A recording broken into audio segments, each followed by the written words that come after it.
Hello everyone, welcome back to my channel. In the previous lecture, we have discussed about the formats of P&L appropriation and capital accounts, right? देखो P&L appropriation account का जब format हमने discuss किया था तो उसमें आपके कुछ आइटम्स आई थी डेबिट साइड पे, like interest on capital, salaries, bonus, commission, reserves, है ना। तो आज हम उसी का एक पार्ट डिस्कस करने वाले हैं, how to calculate the interest on capital. ठीक है, देखो यहाँ पर एक सिचुएशन लेके चल रहे हैं हम। एक फर्म है जिसके अंदर mister A and mister B, कोई दो पर्सन है, वो आपकी फर्म में क्या कर रहे हैं, कैपिटल लगा रहे हैं, मींस इन्वेस्टमेंट कर रहे हैं, राइट। अब यहाँ पर मिस्टर ए और बी ये कहते हैं कि अगर हम बैंक में लगाते तो हमें कुछ ना कुछ इंटरेस्ट मिलना था, है ना। तो ये बिजनेस को या फर्म को ये कहते हैं कि अगर हम आपके बिजनेस में या फर्म में मनी को इन्वेस्ट करते हैं, कैपिटल लगाते हैं, तो हमें क्या मिलेगा, कितने इंटरेस्ट ऑन कैपिटल मिलेगी, किस रेट से मिलेगी। ठीक है, तो आज हम ये डिस्कस करने वाले हैं। देखो सबसे फर्स्ट सिचुएशन अराइज होती है, एक एग्जांपल लेते हैं। आपका ईयर है, 1 अप्रैल से स्टार्ट होगा, 31 मार्च को एंड होगा, राइट। तो आपके पूरे मंथ यहाँ पर गिवन है। अब कोई ए पर्सन है जो कि 2 लाख रुपीज इन्वेस्ट करता है और कोई पर्सन बी है जो 1 लाख रुपीज इन्वेस्ट करता है, प्लस रेट ऑफ इंटरेस्ट आपको गिवन है 10%। ठीक है, इंटरेस्ट ऑन कैपिटल जो है आपका वो क्या है, 10%। तो अब हम इंटरेस्ट ऑन कैपिटल को कैसे कैलकुलेट करेंगे। देखो ए ने कितने रुपीज इन्वेस्ट करे हैं, 2 लाख रुपीज, ओके। कितना रेट ऑफ इंटरेस्ट है, 10%, ओके। कितने मंथ के लिए उसने इन्वेस्टमेंट करी है, 1 अप्रैल को ही हम बोल रहे हैं कि उसने क्या कर दिया, इन्वेस्टमेंट कर दिया, राइट। अब 1 अप्रैल से 31 मार्च कितने मंथ्स हो गए आपके, 12। तो आप क्या करेंगे, 12 मंथ्स, और टोटल कितने होते हैं, 12। क्लियर। सिमिलरली अगर हम बात करते हैं बी की, तो बी की कितनी कैपिटल लगाई है उसने, सॉरी यहाँ पे 20 लाख। बी ने 10 लाख रुपीज इन्वेस्ट करे हैं। Again rate of interest is same, that is 10%, and months कितने आ गए आपके, 12 मंथ्स। इतना क्लियर है। तो इसके बाद देखो अब क्या कह रहे हैं, आपने सिंपल कैलकुलेट कर लेना है। तो यहां क्या जाएगा आपका,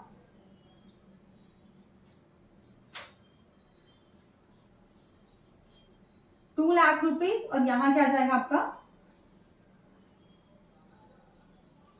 1 लाख रुपीज। तो टोटल रेट ऑफ इंटरेस्ट अगर हम बात करें तो क्या हो जाएगा आपका 3 लाख रुपीज। सिंपल। ठीक है, तो क्या किया, देखो हमने फर्स्ट में हमने उठाया कि ए पर्सन है, उसने कितने रुपीज इन्वेस्ट करे, 20 lakh rupees. Rate of interest क्या है आपका 10%। कितने मंथ्स हुए आपके, टोटल 12 मंथ्स है, और टोटल होते कितने आपके 12। तो 12/12 2 लाख रुपीज। अगेन बी ने इन्वेस्ट करे हैं 10 लाख रुपीज, 10% रेट है आपका, और 12 मंथ्स के लिए उसने लगाए हैं, तो वी विल गेट 1 लाख। जब हमने इनका टोटल किया then we will get rupees 3 lakh. ठीक है, ये सब आपका रुपीज में चल। ठीक है, अब हम सेकेंड सिचुएशन लेते हैं कि सपोज अभी तक तो हमने ये बोला था कि 1 अप्रैल को इन्वेस्टमेंट करी है, तो 12 महीने की इन्वेस्टमेंट हुई थी। बट अगर वो ईयर के मिड में कहीं किसी भी मंथ में इन्वेस्टमेंट करते तो कैसे करेंगे। देखो यहां पर आपने 1 जुलाई को क्या किया है, इन्वेस्टमेंट करी है। क्लियर है। 1 जुलाई को जब आप इन्वेस्टमेंट कर रहे हैं तो आपके कितने मंथ्स होंगे, पहले तो ये बताओ। जुलाई, अगस्त, सितंबर, अक्टूबर, नवंबर, दिसंबर, जनवरी, फरवरी, मार्च, कितने हो गए आपके 9 मंथ्स। ठीक है, तो हमें ये क्लैरिटी होगी कि ये हमारे 9 मंथ्स हो। चलो अब हम कैलकुलेट करते हैं, ए की कितनी आ जाएगी, 8 लाख रुपीज। बी ने कितने इन्वेस्ट करे हैं, 4 लाख रुपीज। कितना रेट ऑफ इंटरेस्ट है आपका, 10%। ठीक है, और कितने मंथ्स के लिए किया है, 9 मंथ्स। टोटल कितने आपके 12, 9/12। तो सिंपल या आंसर सॉल्व कर लेंगे। ठीक है,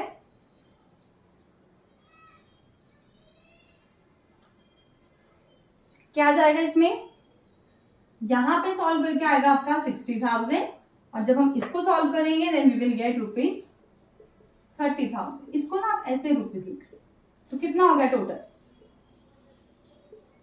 90,000 रुपीज। ठीक है, चलो एक बार स्क्रीनशॉट ले सकते हैं आप।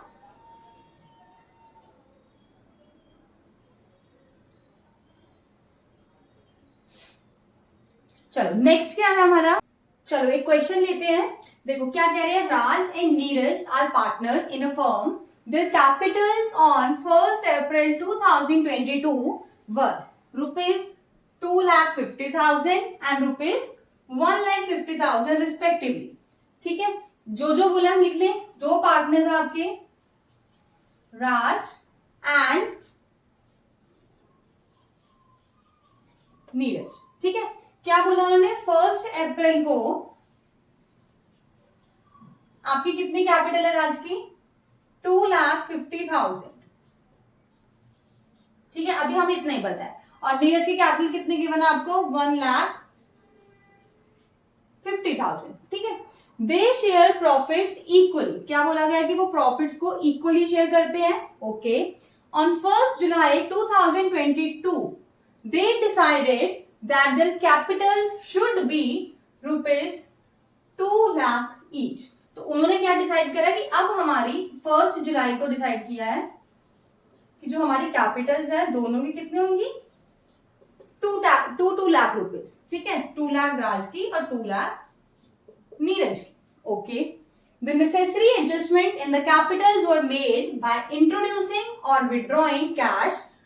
अब ये क्या देखो, ऑब्वियसली आप फर्स्ट राज के पास कितनी थी कैपिटल? 2,50,000. बट अब क्या कह रहे हैं वो? 2 लाख करनी है, तो इसको 50,000 विड्रॉ करने पड़ेंगे. राइट, अब इसके पास 1,50,000 था बट हमें करनी है 2 लाख, तो इसको 50,000 इंट्रोड्यूस करने पड़ेंगे. तो यही कहा गया कि आप इंट्रोड्यूस और विड्रॉ कर सकते हैं जो भी आपको नेसेसरी लग रहा है. राइट, अब देखो क्या बोला गया? Interest on capital is allowed at 8% per annum. तो यहां से हमें 8 रेट मिल गया. ठीक है, और देन बोला कंप्यूट करें आप interest on capital for both the partners for the year ending 31 मार्च. देखो यहां से हमें रेट कितना गिवन है आपको? 8%. और पहले मंथ्स आपको कितने गिवन है वो भी कैलकुलेट करना पड़ेगा. देखो सबसे पहले तो यही कर लो.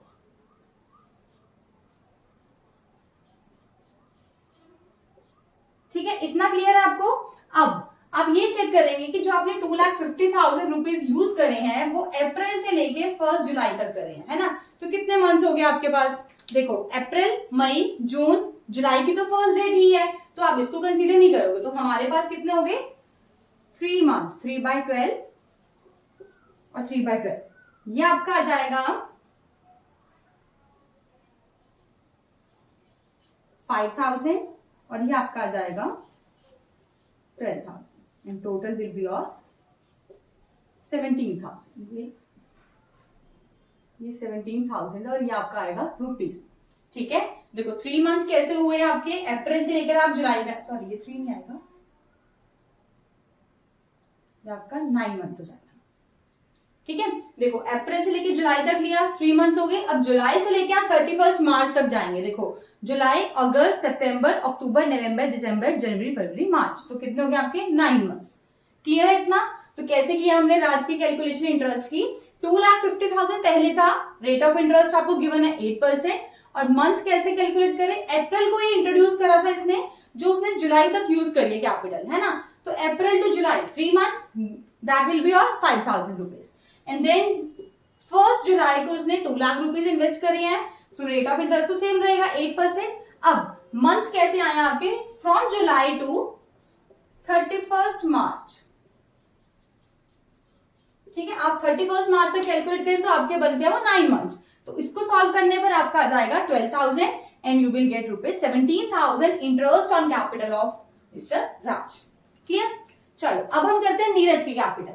नीरज की 1,50,000 है, 8% रेट. अगेन इसने भी तो 1 अप्रैल टू 1 जुलाई तक यूज किया है, तो अगेन मंथ्स कितने हो गए आपके? 3 मंथ्स. ठीक है, अब जो आपकी 2 लाख रुपीज है वो आपने कितना टाइम यूज करा है? अगेन रेट आपका सेम रहेगा, ये आपका आ जाएगा 9/12. ठीक है, and you will get rupees, यहां पर आ जाएगा आपका 3,000. ठीक है, एक बार चेक कर लेना. और यहाँ पर आ जाएगा आपका 12,000. Total will be your 15,000. ठीक है, तो सिंपल सा क्वेश्चन था, कुछ भी डिफिकल्टी नहीं है. अगेन इसको भी देख लेते हैं. 1 अप्रैल को उसने इंट्रोड्यूस करा और जो कि यूज करा उसने 1 जुलाई तक का. ठीक है, तो आपके 3 मंथ्स, सिंपल अमाउंट, रेट और टाइम पीरियड कैलकुलेट करा, हमारा 3,000 रुपीज आ गया. एंड देन हमने उसको करा 2 लाख रुपीज को 8%, 9 मंथ्स के लिए यूज किया है, यू विल गेट ₹12,000. जब हमने टोटल किया इनका, you will get the ₹15,000 as an interest on capital of mister Neeraj. ठीक है, चलो एक बार स्क्रीनशॉट ले सकते हैं आप. चलो एक और एग्जांपल लेते हैं. सपोज ए एंड बी आपके 2 पार्टनर्स हैं, ठीक है, और वो बिजनेस में स्टार्ट कर रहे हैं, इन्वेस्ट कर रहे हैं 1 अप्रैल 1 अप्रैल 2021, right, with the capitals of ₹10 lakh and ₹8 lakh. ठीक है, मतलब ए ने क्या किया, 10 लाख रुपीज इन्वेस्ट करे हैं और बी ने कितने करे हैं, 8 लाख रुपीज. तो हमें अकॉर्डिंगली लिखना है यहाँ पर पहले ए पर्सन ने कितने इन्वेस्ट करे हैं आपके 10 लाख रुपीज. ठीक है, आप किस डेट को करे हैं, 1 अप्रैल 2021. नाउ बी ने कब करे हैं आपके, सेम डेट है आपकी, और कितने रुपीज करे उन्होंने इन्वेस्ट, ₹8 लाख. क्लियर. चलो बोथ डिसाइडेड ऑन 1 अक्टूबर 2021. उन्होंने क्या डिसाइड करा है, देयर टोटल कैपिटल, वर्ड पर ध्यान देंगे, total capital should be ₹15 lakh. अब टोटल कैपिटल अब उनकी 15 होनी चाहिए, जो कि पहले कितनी थी, 10 + 8 18 थी आपकी. अब वो कह रहे हैं कि हमारी टोटल कितनी होगी, 15 लाख. अब यहां पर उसने बोला है कि वो कंट्रीब्यूट करेंगे इक्वली. अब इक्वली कंट्रीब्यूट करेंगे तो मींस ए की कितनी हो जाएगी, 7,50,000 एंड अगेन बी की कितनी हो जाएगी, 7,50,000. ठीक है, और ये किस डेट को, ये आपकी 1 अक्टूबर 2021. क्लियर. अब क्या कह रहे हैं वो, additions and subtractions were made accordingly. Okay, देखो इसके पास कितना था, 10 लाख रुपीज था, बट इसको नीड कितनी है, 7,50,000. तो ये 2,50,000 को क्या कर लेगा, विड्रॉ कर लेगा. बट इनको क्या चाहिए, और चाहिए, जितने भी आपको एडिशन लग रहा है, रिक्वायरमेंट है या सब्ट्रैक्शन आप कर सकते हो, सिंपल. अब वो कह रहे हैं कैलकुलेट करिए interest on capital if rate of interest आपका कितना है, 10%. तो अब हमें हर जगह के लिए क्या मिल गया, रेट ऑफ इंटरेस्ट. तो क्या करेंगे आप, 10/100, 10/100, अगेन 10/100, अगेन 10/100. नाउ नेक्स्ट हमारा काम क्या होता है, हमें क्या कैलकुलेट करना होता है, मंथ कितने है ना. देखो टोटल तो 12 हो गया, हमने क्या कर दिया, टोटल लिख दिया, सॉरी टोटल तो आ गया आपका 12. ठीक है, अब सबसे पहले लिखने की 1 अप्रैल था. ठीक है, अप्रैल से आपने अक्टूबर तक इसको यूज करा है, तो कितने मंथ्स होंगे, अप्रैल, मई, जून, जुलाई, अगस्त, सितंबर. अक्टूबर की तो फर्स्ट डेट है ना, तो अक्टूबर तो काउंट नहीं होगा, तो यहां पर आपका आ जाएगा 6/12. क्लियर है इतना. नाउ अब अक्टूबर से लेकर आपके कितने आ रहे हैं, मार्च तक चलेंगे आप. ठीक है, अक्टूबर से मार्च तक अगेन कितने आ रहे हैं आपके, 6/12. अब हम जब इसको सॉल्व करेंगे, वी विल गेट ₹50,000 एंड यहां पर आपका बनेगा ₹37,500. ठीक है, और ये आपका किस में चल रहा है, रुपीज में. अगेन जब हम इनका टोटल करेंगे, वी विल गेट ₹87,500. तो इट मीन जो आपका ए पार्टनर है उसे इंटरेस्ट ऑन कैपिटल कितने मिल रही है, 87,500. ठीक है, सिमिलरली मंथ्स आपके यहाँ भी सेम रहेंगे, क्योंकि बी भी तो देखो ना, 1 अप्रैल से 1 अक्टूबर तक 8 लाख रुपीज यूज कर रहा है, एंड देन 1 अक्टूबर से 31 मार्च तक वो क्या कर रहा है, 7,50,000. तो आपके मंथ्स यहाँ पर भी क्या रहेंगे, सेम रहेंगे. ठीक है, तो इसको सॉल्व करने पर वी विल गेट ₹40,000, और ये तो आपका देखो सेम ही अमाउंट, तो अमाउंट सेम आ जाएगा 37,500. क्लियर. कितना जाएगा, 500, 77,500. एक बार चेक कर लेते हैं. ठीक है, क्लियर है. बहुत सिंपल सा क्वेश्चन था ये भी आपका. सिंपल है कि हमने कितना, एंड में देखो मेन चीज यहाँ पर है कि ये जो बोल रहा है कि 1 अक्टूबर 2021 को वो डिसाइड कर रहे हैं कि टोटल कैपिटल मेरी कितनी हो जाएगी, 15 लाख. अब टोटल का मतलब है कि ये कंपनी की बात कर रहे हैं. ठीक है, टोटल कंपनी की कितनी कैपिटल होगी, तो इंडिविजुअल उसने बताया होगा कि वो इक्वली शेयर कर रहे हैं, तो आप 7,50,000, रेट ऑफ इंटरेस्ट आपको गिवन ही था 10%, मंथ्स आपने कैलकुलेट कर लिए, सिंपल। ठीक है, देखो नेक्स्ट एक छोटा सा नोट है हमारा, आपने जब भी इंटरेस्ट ऑन कैपिटल को कैलकुलेट करना है ना, तो वो आपका किसके ऊपर होना चाहिए, आपका ओपनिंग कैपिटल पे। ये लिखा है interest on capital is always calculated on opening capital, but अगर कभी हमें क्लोजिंग कैपिटल गिवन है तो हमें क्या करना पड़ेगा, सबसे पहले कैलकुलेट करना पड़ेगा ओपनिंग कैपिटल। ठीक है, और ओपनिंग कैपिटल को कैलकुलेट करने का हमारे पास फॉर्मूला क्या है, क्लोजिंग कैपिटल गिवन होगी, उसके अंदर हम ऐड करेंगे ड्रॉइंग्स को, माइनस करेंगे अगर कोई एडिशनल कैपिटल इन्वेस्ट की है देन, और माइनस करेंगे हम प्रॉफिट्स, जो भी हमें रिसीव होगा, जो भी हमें मिलेगा, that will be your opening capital. ठीक है, बहुत एक छोटा सा नोट है, बस आपको याद रखना है, जब भी आप इंटरेस्ट ऑन कैपिटल को कैलकुलेट करेंगे, फुल फ्लैश जो आगे क्वेश्चन आएंगे, तो वो किस पे होना चाहिए, आपका ओपनिंग कैपिटल। ठीक है, चलो अब नेक्स्ट टॉपिक आपका आता है कि हाउ टू कैलकुलेट सैलरी। जब आपको अगर याद हो P&L एप्रोप्रिएशन अकाउंट का फॉर्मेट किया था, है ना, तो उसमें एक इंटरेस्ट ऑन कैपिटल था और कुछ आपकी सैलरीज थी। तो अब सैलरी को आप कैसे कैलकुलेट करेंगे वो हम सीखते हैं। देखो फर्स्ट केस में क्या कह रहे हैं, अगर हम बोलते हैं कि आपकी सैलरी 2000 रुपीज पर मंथ है, तो सबसे पहले आपको क्या करना पड़ेगा, रुपीज 2000 पर मंथ है, तो मंथ में कितने होते हैं आपके 12, तो कितना आ जाएगा आपका 24,000 रुपीज। ठीक है, और अगर हम बात करते हैं सैलरी आपको मिल रही है अगर 2000 रुपीज पर क्वार्टर, देन क्या करेंगे हम 2000 मल्टीप्लाई, क्वार्टर कितने होते हैं आपके 4, तो answer will be your 8000 rupees. पर आपको ऐसा गिवन होता है कि आपको सैलरी मिल रही है पर हाफ ईयर के अकॉर्डिंग, और हाफ ईयर साल में कितने हाफ ईयर होते हैं 2, देन हम क्या करेंगे इसमें rupees 2000 into 2, that will B 12,000।